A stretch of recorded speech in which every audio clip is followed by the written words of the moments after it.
নমস্কাৰ সকলোকে এলপিএনএমি sir YouTube চেনেললৈ স্বাগতম জনাইছোঁ।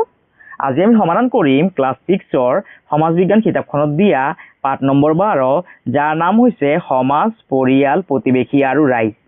এই পাঠটিৰ ভিতৰত থকা যিখিনি অনুশীলনী ভিত্তিক প্ৰশ্ন দিয়া আছে সেই প্ৰশ্নখিনি আজি আমি সমাধান কৰিম। চোৱা, অনুশীলনী 1ৰ 1 নম্বৰ প্ৰশ্নটো কি দিয়া আছে? তলৰ প্ৰশ্নবোৰৰ উত্তৰ লিখা। ক নম্বৰ প্ৰশ্ন, পৰিয়াল বুলিলে কি বুজা? ইয়াৰ উত্তৰটো তোমালোকে এনেধৰণে লিখিবা। পৰিয়াল হৈছে একেটা ঘৰতে বাস কৰা পৰস্পৰ আত্মীয়তা থকা লোকৰ এটা গোট, য'ত মাক দেউতা, সন্তান আৰু তেওঁলোকৰ আত্মীয় একেলগে থাকে। এইটো হ'ল 1 নম্বৰ প্ৰশ্নৰ উত্তৰ। তোমালোকে ইয়াৰ পৰা চাইছে ধুনীয়াকৈ লিখি ল'বা। আৰু এইটো এটা অতি গুৰুত্বপূৰ্ণ প্ৰশ্ন, সেইবাবে তোমালোকে এই প্ৰশ্নটো দুবাৰমান ভালদৰে চাই ল'বা। ইয়াৰ পাছত চোৱা, খ নম্বৰ প্ৰশ্নটো কি কৈছে? পৰিয়াল এটাত সদস্য কি প্ৰকাৰে যোগ হয়? ইয়াৰ উত্তৰটো লিখিবা। পৰিয়াল এটাত 3 প্ৰকাৰে সদস্য যোগ হ'ব পাৰে: জন্মসূত্ৰে, বিবাহ সূত্ৰে আৰু দত্তক সূত্ৰে। দত্তক মানে হৈছে যাক ইংলিছত কোৱা হয় এডপ্ট, অৰ্থাৎ কিছুমান পিতৃ মাতৃয়ে কি কৰে, কিছুমান ল'ৰা ছোৱালীক এডপ্ট কৰি লয়, তাক অসমীয়াত দত্তক বুলি কোৱা হয়। দত্তক সূত্ৰে অৰ্থাৎ পৰিয়াল এটাত 3 প্ৰকাৰে সদস্য যোগ হ'ব পাৰে: জন্মসূত্ৰে, বিবাহ সূত্ৰে আৰু দত্তক সূত্ৰে। এইটো হ'ল আমাৰ খ নম্বৰ প্ৰশ্নৰ উত্তৰ।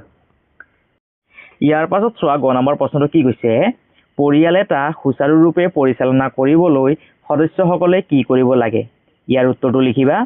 পৰিয়াল এটা সুচাৰুৰূপে পৰিচালনা কৰিবলৈ সদস্যসকলে এজনে আনজনক সহায় সহযোগিতা, মৰম স্নেহ, কাম কাজত সহায় আদি কৰিব লাগে। এইটো হ'ল গ নম্বৰ প্ৰশ্নৰ উত্তৰ। তোমালোকে ইয়াৰ পৰা চাইছে ধুনীয়াকৈ লিখি ল'বা। ইয়াৰ পিছত চোৱা, ঘ নম্বৰ প্ৰশ্নটো কি কৈছে? ভাৰতীয় পৰম্পৰাত পৰিয়াল সম্বন্ধে কি কোৱা হৈছে? ইয়াৰ উত্তৰটো লিখিবা।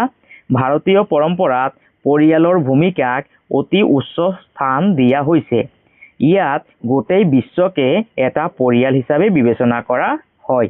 এইটো হ'ল আমাৰ গ নম্বৰ প্ৰশ্নৰ উত্তৰ। ইয়াৰ পিছত চোৱা, 2 নম্বৰ প্ৰশ্নটো কি কৈছে?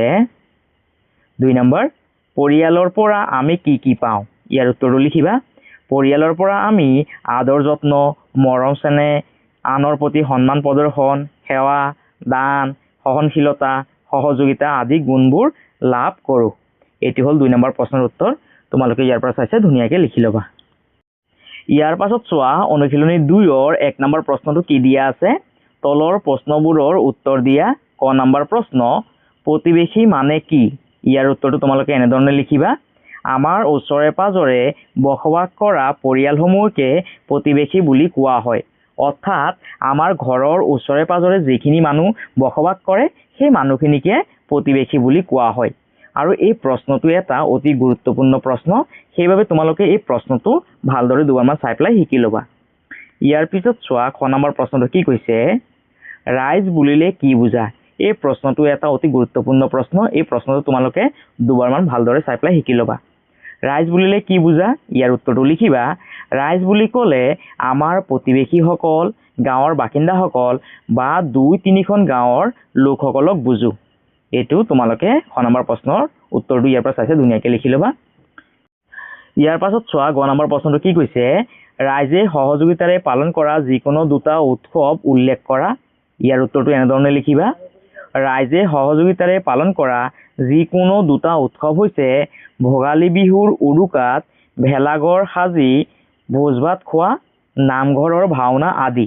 ইয়াত চোৱা, সজি হৈ আছে ভেলাঘৰ, ইয়াত সাজি বুলি লিখিবা। সৎ আকাৰে খা, য'ত হস্ৰিকাৰে জি বুলি লিখিবা, সাজি। ইয়াত সাজি বানানটো ভুল হৈ আছে, তোমালোকে সাজি বানানটো এনেধৰণে লিখিবা।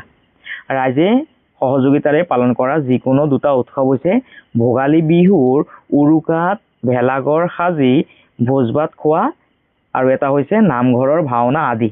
এইটো হ'ল গ নম্বৰ প্ৰশ্নৰ উত্তৰ। তোমালোকে ইয়াৰ পৰা চাই ধুনীয়াকৈ লিখি ল'বা। ইয়াৰ পিছত চোৱা, ঘ নম্বৰ প্ৰশ্নটো কি কৈছে? সামূহিক গোটৰ এটা উদাহৰণ দিয়া। ইয়াৰ উত্তৰটো লিখিবা। আৱাসিক কল্যাণ সমিতি। ইয়াৰ পাছত চোৱা, 2 নম্বৰ প্ৰশ্নটো কি কৈছে? সমাজ এখন সুচাৰুৰূপে চলাত প্ৰতিবেশীৰ ভূমিকা সম্বন্ধে চমুকৈ লিখা। ইয়াৰ উত্তৰটো লিখিবা। সমাজ এখন সুচাৰুৰূপে চলাত প্ৰতিবেশীৰ ভূমিকা গুৰুত্বপূৰ্ণ, কাৰণ প্ৰতিবেশী আমাক বিপদ আপদৰ সময়ত সহায় কৰে, সমাজৰ উৎসৱ পাৰ্বণ আদিত একেলগে আগভাগ লয় ৰাজহুৱা সম্পত্তিৰ যত্ন লয় আদি। প্ৰতিবেশীসকলৰ মাজত থকা সমতা, একতা, উদাৰতা আৰু সহযোগিতাৰ মনোভাৱে সমাজখন সুচাৰুৰূপে পৰিচালনা কৰাত সহায় কৰে। এইটো হ'ল 2 নম্বৰ প্ৰশ্নৰ উত্তৰ। তোমালোকে ইয়াৰ পৰা চাইছে ধুনীয়াকৈ লিখি ল'বা। ইয়াৰ পিছত চোৱা 3 নম্বৰ প্ৰশ্নটো কি কৈছে। 3 নম্বৰ প্ৰশ্ন, অসমৰ জনজীৱনত ৰাইজৰ ভূমিকা বৰ্ণনা কৰা। ইয়াৰ উত্তৰটো লিখিবা। অসমৰ জনজীৱনত ৰাইজৰ ভূমিকা অপৰিসীম। অসমৰ ৰাইজে ৰাজহুৱা সম্পদৰ ৰক্ষণাবেক্ষণ, উৎসৱ পাৰ্বণ উদযাপন, আপদ বিপদ আদিৰ ক্ষেত্ৰত একেলগে কাম কৰে। ইয়ে সমাজত এক সুমধুৰ সম্বন্ধ বজাই ৰাখে। এইটো হ'ল আমাৰ 3 নম্বৰ প্ৰশ্নৰ উত্তৰ। তোমালোকে ইয়াৰ পৰা চাইছে ধুনীয়াকৈ লিখি ল'বা। আৰু এইখিনি আছিলে আমাৰ অনুশীলনী ভিত্তিক প্ৰশ্নৰ উত্তৰখিনি। আৰু যদি তোমালোকৰ ভিডিঅ'টো ভাল লাগিছে তেতিয়াহ'লে তোমালোকে চেনেলটো ছাবস্ক্ৰাইব কৰিবা, ভিডিঅ'টো শ্বেয়াৰ কৰিবা আৰু কমেণ্ট কৰিবলৈ নাপাহৰিবা। সকলোকে অশেষ অশেষ ধন্যবাদ।